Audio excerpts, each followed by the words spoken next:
Electoral bond के बारे में आपको ऑलरेडी पता होगा, लेकिन इसको लाने के पीछे गेम क्या था? ऐसी क्या चीजें कोर्ट ने देखी कि जिसकी वजह से इसको अनकॉन्स्टिट्यूशनल बोल के हटाना पड़ गया? तो जब गवर्नमेंट ये इलेक्टोरल बॉन्ड लेके आई तो दो एनजीओ थे, एक ADR association for democratic reform and common cause और सीपीआई। इन्होंने ये जो गवर्नमेंट इलेक्टोरल बॉन्ड लेके आई और ये जो एक्ट वगैरह में अमेंडमेंट किए, इसको चैलेंज करते हुए सुप्रीम कोर्ट पहुंच जाती है और वहां पे एक पिटीशन फाइल करती है। शुरू के कुछ टाइम तक तो इसको टाला जाता है, इसमें डिले होता है, लेकिन फिर इसके बाद कोर्ट के अंदर हियरिंग स्टार्ट होती है और कोर्ट को ये डिसीजन लेना था कि जो गवर्नमेंट ऑफ इंडिया ये इलेक्टोरल बॉन्ड की जो स्कीम लेके आई है ये कॉन्स्टिट्यूशनल है या फिर नहीं है। और इस चीज का आंसर देने के लिए कोर्ट के सामने दो क्वेश्चंस थे जिनके उनको जवाब देने थे। पहला ये कि जो ये बिना नाम डिस्क्लोज किए इलेक्टोरल बॉन्ड के थ्रू जितना मन करे उतना डोनेशन कर सकता है और उसका नाम डिस्क्लोज नहीं होगा, तो क्या ये हमारे कॉन्स्टिट्यूशन के आर्टिकल 1A के राइट टू इंफॉर्मेशन को वायलेट करता है? दूसरा क्वेश्चन कोर्ट के सामने ये था कि ये जो कंपनी एक्ट को चेंज किया कि अनलिमिटेड डोनेशन की जा सकती है, इनफैक्ट लॉस मेकिंग कंपनी जो है वो भी डोनेशन दे सकती है, तो क्या ये आर्टिकल 14 को वायलेट करता है?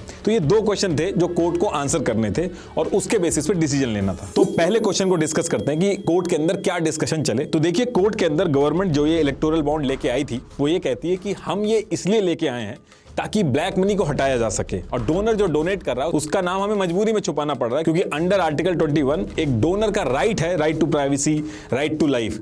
तो हम चाह के भी कैसे डोनर की आइडेंटिटी डिस्क्लोज कर दें? और इस चीज को डिफेंड करने के लिए एग्जाम्पल से भी समझाया गया कि मान लो मैं एक डोनर हूं और मैं एक पॉलिटिकल पार्टी को डोनेट करना चाहता हूं। किसी वजह से अगर वो पॉलिटिकल पार्टी नहीं जीतती है, दूसरी पॉलिटिकल पार्टी जीत के आ जाती है, तो वो मुझे परेशान कर सकती है, मेरी जान को खतरा हो सकता है, मेरे पीछे सीबीआई, ईडी ये सब लगा सकती है, हरास किया जा सकता है मुझे। तो जो आदमी डोनेट कर रहा है वो कभी नहीं चाहेगा कि उसकी आइडेंटिटी डिस्क्लोज हो। जैसे जब एक सिटीजन वोट करता है तो वो छुपा के वोट करता है, वो सबके सामने नहीं करता, वो इसीलिए छुपाया जाता है कि वहां भी सेम चीज है। अगर पॉलिटिकल पार्टीज को पता चल जाएगा कि उसको किसने वोट दिया है, किसने नहीं दिया है, तो उसके खिलाफ में पॉलिसीज बना सकती है, उसकी भी जान को खतरा हो सकता है। तो ये चीज सुनने के बाद सुप्रीम कोर्ट ने कहा कि ये बात आपकी बिल्कुल ठीक है कि आप ब्लैक मनी हटाना चाहते हैं। इसमें ये जो आप इलेक्टोरल बॉन्ड लेके आए हो, इसमें लीस्ट रिस्ट्रिक्टिव मींस ये जो टेस्ट होता है ये आपने फॉलो नहीं किया। तो अब ये लीस्ट रिस्ट्रिक्टिव मींस टेस्ट क्या होता है? तो देखिए, मान लो कोई आदमी है, वो एक भीड़ वाले रूम में है, वहां एक सांप निकल जाता है और मान लीजिए उस आदमी के पास लाठी, बंदूक, हथगोले, न्यूक्लियर वेपन वगैरह सारी चीजें अवेलेबल है। बस इमेजिन करने के लिए आप मान लीजिए इसको। तो उस सांप को मारने के लिए उस आदमी की जिम्मेदारी बनती है कि पहले वो उस चीज का यूज करे जिससे किसी और को नुकसान ना हो। जैसे लाठी से मार दिया जाए उस सांप को। अब उस सांप को मारने के लिए वो गोली और हथगोले फेंकने लगे तो वो सही नहीं है, उससे और लोगों को नुकसान हो सकता है। तो उसको लीस्ट रेस्ट्रिक्टिव मींस जो है उनका यूज करना चाहिए। सेम चीज इलेक्टोरल बॉन्ड के केस में, आपको ब्लैक मनी रोकनी थी तो आप आरटीआई के आर्टिकल 19(1)(a) को वायलेट किए बिना भी रोक सकते थे। जैसे इलेक्टोरल ट्रस्ट है, उसका यूज किया जा सकता था, आप कैश लेते ही नहीं, यूपीआई या चेक के थ्रू आप डोनेशन ले सकते थे, और भी बहुत सारे तरीके थे जिसका यूज किया जा सकता था। तो इस चीज में यह माना गया कि लीस्ट रिस्ट्रिक्टिव मींस टेस्ट जो है वो फेल कर दिया गया है, और भी बहुत सारे तरीके थे, और इसीलिए कहा गया कि आरटीआई के आर्टिकल 19(1)(a) को वायलेट किया गया। ये जो पॉइंट था ये अनकॉन्स्टिट्यूशनल है। दूसरी चीज कोर्ट ने कही कि अगर एक डोनर है वो ईमानदारी से पॉलिटिकल पार्टी को डोनेट कर रहा है, बिल्कुल उसके पास राइट टू प्राइवेसी है, उसकी डिटेल्स छुपी रहनी चाहिए, लेकिन हमें यह देखना होगा कि जो डोनर है क्या वो सच में ईमानदारी से पॉलिटिकल पार्टी को सपोर्ट के लिए पैसा दे रहा है, या फिर अपना काम निकालने के लिए, या लाइसेंस लेने के लिए, या कोई और डील करने के लिए क्विड प्रो को का यूज कर रहा है और इसलिए पैसा दे रहा है। अगर ईमानदारी से डोनेशन दे रहा है अपनी फेवरेट पार्टी को सपोर्ट करने के लिए, तो हमारा कॉन्स्टिट्यूशन बिल्कुल उसकी प्राइवेसी को प्रोटेक्ट करेगा और पता नहीं चलने देगा कि उसने किसको डोनेट किया। लेकिन कोई आदमी अगर ऐसा कर रहा है कि वो डोनेशन इसलिए दे रहा है कि उसका काम हो जाए, उसको लाइसेंस मिल जाए, उसको कोई और बेनिफिट मिल जाए, तो उस केस में हमारा जो कॉन्स्टिट्यूशन है उसकी प्राइवेसी को प्रोटेक्ट नहीं कर सकता। और ऐसा मान सकते हैं कि अगर कोई 20,000 डोनेशन दे रहा है या उससे कम डोनेशन दे रहा है तो वो अपनी पॉलिटिकल पार्टी को सपोर्ट करने के लिए दे रहा होगा। लेकिन दिक्कत वहां आती है जहां लॉस मेकिंग कंपनी हजारों करोड़ दे रही है, तो उस केस में उनके इंटेंशन पे डाउट होता है, वहां पे फिर प्राइवेसी की बात नहीं आ सकती, फिर ये पब्लिक इंटरेस्ट के अंडर में आ जाता है। और उस केस में आपको बताना होगा कि जो डोनर है जो इतने इतने करोड़ रुपए दे रहा है, उस केस में आपको बताना होगा कि वो कौन है, उसकी डिटेल्स आपको देनी होगी, ताकि ये जो एक दूसरे का फायदा कराने के लिए जो डोनेशन का गेम चल रहा है ये सिस्टम खत्म हो। और दूसरी चीज, ये जो कंपनी एक्ट को चेंज करके अनलिमिटेड कर दिया गया था कि कितनी भी डोनेशन कर सकते हो, इसको भी कोर्ट ने अनकॉन्स्टिट्यूशनल बोल के हटा दिया और कहा कि ये चीज फ्री एंड फेयर इलेक्शन को वायलेट करती है। और ये जो पूरा इलेक्टोरल बॉन्ड का जो ये पूरा रिफॉर्म आया था, इसको 15 फरवरी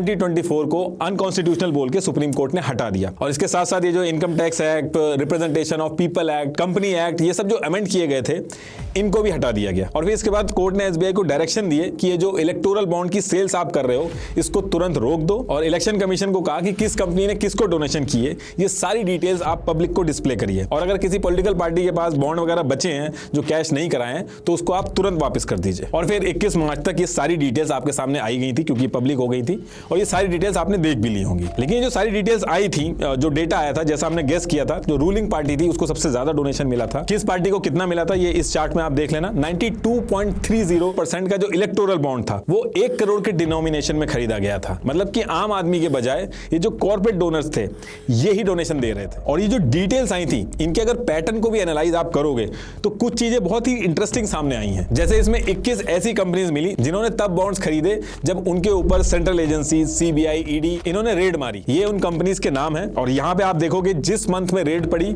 उसी मंथ में पैसा दिया गया। जैसे ये देखिए future gaming, April first week में रेड पड़ी, same week 7th of April को डोनेशन दी गई। इस कंपनी का जो प्रॉफिट था वो 215 करोड़ था, और इस कंपनी ने डोनेशन 1300 करोड़ से भी ज्यादा की दी। ये देखिए ये इसका ऑफिस है, और इसीलिए कहा जा रहा था कि ये जो कंपनी एक्ट को चेंज करके अनलिमिटेड कर दिया गया, अगर ये चीज नहीं की गई होती तो ऐसे केसेस नहीं आते। ऐसे ही अरविंदो फार्मा जो थी नवंबर 2022 में रेड पड़ी और सेम टाइम पे पैसा दिया गया। ये सब आप पॉज करके पढ़ लेना, और जो पार्टी जिस जगह पे पावर में थी उसको वहां पे बेनिफिट मिला। ऐसे ही डीएलएफ और रॉबर्ट वाड्रा की एक डील को लेके जनवरी 2021 में डीएलएफ के ऑफिस पे सीबीआई की रेड पड़ी, और फिर इसके बाद अक्टूबर 2019 से नवंबर 2022 के बीच में 170 करोड़ रुपए डोनेट किए गए बॉन्ड्स के थ्रू। और फिर इसके 5 महीने बाद अप्रैल 2023 में पता चलता है कि ये जो डीएलएफ और रॉबर्ट वाड्रा की डील थी इसमें कोई भी वायलेशन नहीं हुआ था। मेघा इंजीनियरिंग ने 11th of April 2023 में 100 करोड़ डोनेट किए थे, और उसके अगले ही महीने 14,400 करोड़ का टनल प्रोजेक्ट मिल गया इनको। ये उन कंपनीज की लिस्ट है जिन्होंने अपने प्रॉफिट से ज्यादा डोनेट कर दिया है। If you don't have a percentage, yes, why would a company, for what conceivable reason would a company donate 100% of its profit? I have a 1 rupee profit, but I will donate 100 crore. Why would a company do that? ऐसे ही Covid के time पे आपको याद होगा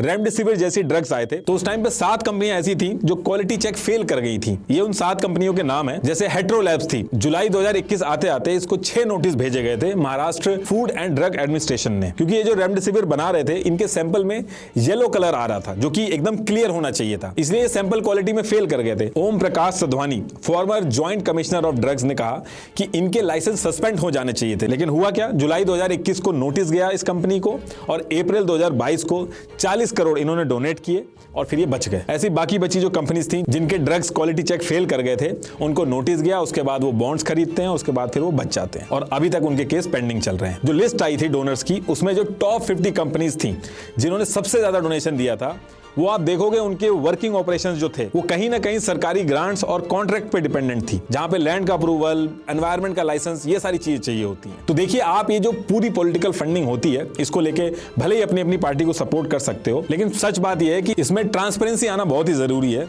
तभी हमारा फायदा होगा। अगर हम अपनी अपनी पार्टियों को पकड़ के लड़ते रहेंगे तो इसमें हमारा भी नुकसान होगा और देश का भी नुकसान होगा।